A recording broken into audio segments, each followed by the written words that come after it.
Woof, woof. Wait, I'm a turtle, right? Not a dog. Well, for the purpose of this review today, I think I will be part dog, or at least part wolf. We're talking Wolfman. This just came out January 15th. I saw it just now in the AMC Prime format. So essentially, it's kind of like budget Dolby, if you're thinking of an equivalent. I just got out of the movie theater. I'm trying to process this. So it's part pocket review, part kind of full review. So let's get started. So a quick plot summary, just the basic background, no huge spoilers. It opens in 1990s Oregon. It introduces us to Blake, who is played as an adult by Christopher Abbott, who is a boy with his survivalist father. And then eventually that boy is grown up. He ends up having to go back, revisiting some of his father's past and trauma. And we get into essentially an exploration of both the character's trauma and gruesome body horror at the same time. So I ended up, I'm struggling to say whether I enjoy this. I tend not to be, I tend to be one of those people that likes body horror. In theory, I appreciate it, but I don't tend to love watching it as much. So I love The Thing. Probably The Thing is my favorite body horror movie. However, I can really appreciate when body horror is done particularly well. I think The Substance did body horror particularly well. We will be doing a video review of that, by the way. And I think Wolfman did body horror very well in this. A few spoilers in case you do want to see this movie. It's kind of hard not... Actually, no, I'm going to wait a second. I'm going to go give a quick overview of the pros and cons before I get into maybe a few more plot details here, because it's tough. There's a few twists in acts 1 and 2 where it's like, it's big enough where I'm not sure with the trailers if they show it or not. I tend to go in blind, guys. I tend not to watch anything beforehand. I tend to go in blind. I just knew it was called Wolfman. I knew there were werewolves in this, okay? But the movie stars Christopher Abbott, Julia Garner. It comes from the director of The Invisible Man, which I actually enjoyed. That came out in 2020. And I think where this film really shined was its audio. Oh my God.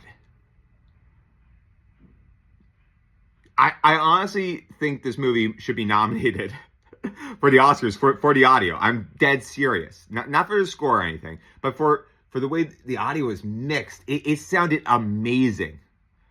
I'm talking, I was looking over my shoulder a few times because I thought it was coming from that direction in the theater. And if you have the option to see this movie in the theaters, I think it is worth it, despite some of the flaws, which I'll discuss. I think it is well worth it seeing it. This turtle definitely appreciated it from a cinephile perspective and audiophile perspective. I thought it was stellar. In addition, the cinematography I thought was beautiful. Again, we were in the mountains of Oregon. Some great shots, seeing it in kind of like a Dolby format, I think really does this film justice if you had the opportunity to do it. I think that the film did a good job on the body horror elements. There was a lot of aspects to the transformations with the werewolf that I thought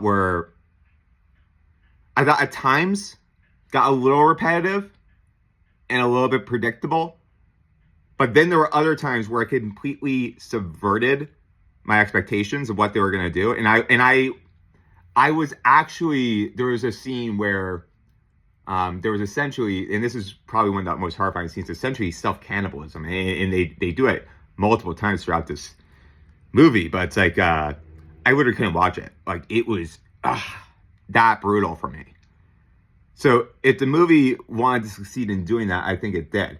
Now, I want a movie to if a movie's going to give me that feeling, I wanted to do it with purpose. Like, I don't want to go into a movie theater just to feel that, if that makes sense. Like, I know some people like to go see the Hostel movies or whatever, where it's literally like, just chopping up bodies. I don't really like that. I just don't like seeing gruesomeness for the sake of being gruesome. But when it's done in the way of like, the transformation of man into werewolf and he's like eating himself, oh my God. The visceral reaction you have to it. I'm even shivering a little bit talking about it with you guys right now. Where does this movie mess up though. So it sounds like it sounds like I'm about to give this movie, like 9 out of 10 shells. I think this movie is closer. I usually do out of 5 shells. So based on what I said before, you probably were thinking this is like a 4.5 shell Misha review, right? I'm gonna go 3 shells. I think that even though I enjoyed how it explored elements of generational trauma, I don't know necessarily if it wrapped up kind of the drivers of it that well in the end. And I also don't think it gave us enough of an exploration of the relationship between the characters to truly appreciate some of those moments. Even when they were predictable, I knew it was coming. Even when it was predictable, it didn't give us the opportunity to appreciate it. Now, let's get into a little bit on the plot. We're going to get into more spoilers here. And this is going to be necessary to talk about what my biggest issues are. My biggest issues were with the plot piecing and also with some really just dumb horror movie decisions. And I know there's the horror movie tropes of like, don't do this. But there was like next level stupid in moments. And I'm just like, Jesus. Like it took me out of the movie at times. So the film opens in 1990s Oregon. Blake is a young boy. He is living with his survivalist father, kind of a prepper dude, with a cabin in the woods type thing. Like, and not really a cabin, but more like a full-size home. And during a hunting trip, Blake encounters a werewolf-like creature. So he doesn't fully see it, but it's essentially darting in the woods and whatnot. Now, Blake's father ends up, protecting him in this little treehouse type thing. And they wait out, and the father tells him, don't you ever, get away from me again because I'm protecting you. Then suddenly it's like, we go back to the guy's home. The survivalist father says, I want to go out and catch the werewolf to one of his other prepper friends. And suddenly we're back in the present day. So we go from 1990s Oregon when he's a kid, like literally in a snap, to New York City where Christopher Abbott and Julia Garner are a married couple with like a 5-year-old daughter played by Matilda Firth, who is super cute, by the way. And the very much Blake, I don't see as a super survivalist type personality. That's not how they're positioning him right now. So clearly Blake had left whatever this father's farm at some point, and we have that confirmed when a letter or certified mail arrives that says your father has passed. So essentially they knew that his father was probably dead for years. But the issue is, like they couldn't find a body. So people just said like the guy went out hunting and they never saw him again. Eventually the state will declare you dead. That's something interesting. I was actually curious how that happens. Apparently there's a lot of different ways in which this happens. So, if you're a lawyer, you probably find that more interesting. But that kind of sets up the premise of, hey, we need to get back out to the Oregon setting from New York City. So, Blake uses this as an opportunity as well to kind of re-examine his relationship with his family and his marriage, which has been under a little bit more strain. And on the way to the cabin, we're sort of going to clear out the father's cabin, as well as kind of spend some time there to kind of, process some of this generational trauma as well. And, just enjoy the nature, frankly. But there is a little bit of miscommunication on how long they're going to be out there. Julia Garner's character, Charlotte, is more like, we're just going to be out here for a few days. Blake is more like, maybe a few weeks. And they end up running into an old childhood friend of Blake's who's supposed to give off some creepy vibes, I think, but really he gave off more harmless vibes. And I called it early. I'm like in my head, this guy's harmless. He's not the issue. He just seems creepy to someone from New York City because he happens to have a gun on him. Like that's something too that I found hilarious. It's like you're going into Oregon woods. And I know liberals are like, particularly New York City liberals, are like, guns and stuff. But I know at least people in New York City, if I told them, hey, you're going into the middle of like the woods, in Oregon in a hunting area, like, would you get scared if you saw someone with a gun? Chances are they wouldn't. They're more scared of probably people shooting them with like, handguns or something in the streets in New York City. So like that part was a little bit like, oh my God, he has a gun. It's like, well, he knows Blake. He's their neighbor. And he says, I'll give you directions to your dad's cabin because you're currently in my drive yard, guys. Like, this is my home. As much as you think I'm this creepo, I'm going to give you, a little bit of advice and put you down the road and go with you. Unfortunately, no good deed goes unpunished, and they end up having a lovely conversation where they're catching up. And right when they're getting close to Blake's father's kind of house, cabin, whatever, survivalist farm, there's a wolf-like creature, wolf-manish creature in the middle of the road. We barely see it, and we swerve off. The U-Haul swerves off, goes down this kind of hill area. They have to escape from it. They do, but unfortunately, the friend of Blake from childhood, he ends up dying. The Wolfman gets him. It's very sad. Now, Blake and the family make a run. They're actually apparently surprisingly close to this home, which they did set up prior to the crash. But luckily, none of them are hurt, so they go for a run, and they get right inside of their father's home, and it just sets off kind of a chain of reactions in Act 2, where we see the kind of the hints that Blake is infected, because there's a moment where during the initial crash, the Wolfman scratches Blake. So even though the Wolfman kills Blake's friend, the Wolfman does scratch Blake's arm.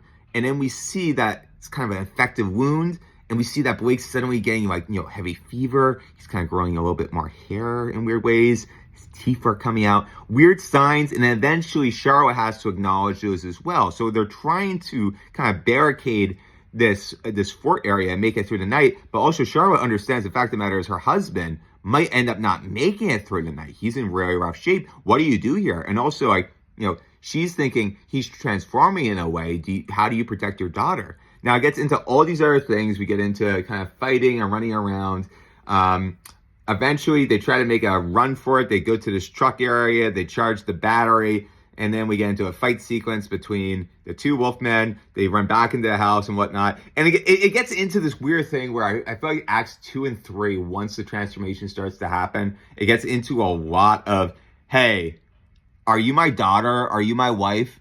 But I'm going to chase you. And they keep doing it. And then eventually, kind of near the end of Act 2, beginning of Act 3, they confirm that, the other Wolfman, the original Wolfman that affected Blake now, is his dad. I think everyone saw that coming. It was clearly his dad. So Blake ends up killing him to protect his family. But then I feel like the moment would have been there to kind of wrap the movie quickly. You could have gotten it done in about an hour, 20 minutes. I think it would have been a lot tighter. Unfortunately, they keep extending it, and it gets into more of these chase sequences. It kind of they're trying to show Blake battling against attacking his own family and whatnot. And it's weird because I feel like they're trying to raise the tension and show the struggle for the character, but how it comes across to me as a viewer is it's the same situation again and again. It's looking at you like this, it's should I eat you? Nah. Wait, I'll eat you. That's literally how it feels for a lot of this movie. Eventually, the movie ends with Julia Garner's character shooting Christopher Abbott in the head. They have a lovely little sequence of the mother and daughter looking out on the mountain, and it ends there. So, in between all that other stuff, too, I had some issues with kind of the character's decision-making. I think that there was this clear points where it was the dad was beyond the point of saving, and they should just kind of taken him outside of the house sooner. In addition, there were things where it was obviously setting up future situations, like Chevrov's gun, where it's an open window or something, one of the windows was not reinforced in the top of the house. But when the Blake version of the Wolfman comes back and then breaks into the top house, this is one of the scenes where it's kind of the chase sequence, one of 15 chase sequences. It's so wait, is he intelligent enough to remember there's an unbarred window up there from when he was human as well? I'm not sure. In addition, something that I think is really silly here is, and I understand, they're under a lot of stress. It's why did they not try and barricade this top section as well? There's a giant, wolf creature with claws and whatnot. It's not known to, jump, I guess, but, maybe, just maybe, make sure you do a run in the house. They looked in the basement, they looked around the first floor, and they're also sleeping on the first floor for some reason. Even though, this wolf creature could try and get through the door, which they keep trying to reinforce. They keep saying it will come through the door. And it's well, there's other ways to the house, clearly. Anyway, though, guys, I think that this movie ended up frustrating me in spots. I think I got bored in the second act, but by kind of the mid to end part of the second act and then the third part, It kind of salvaged the pacing despite these repetitive decisions, and I think saved the movie from being an absolute snore fest. I think that the actual body horror scenes were super, super gruesome. So if you like those, I think that you'll enjoy this movie.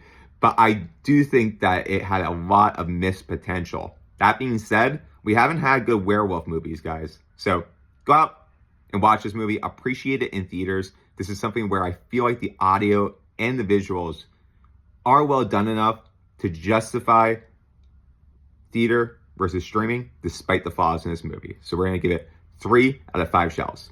I'm Misha from X Society TV and Movies. We out.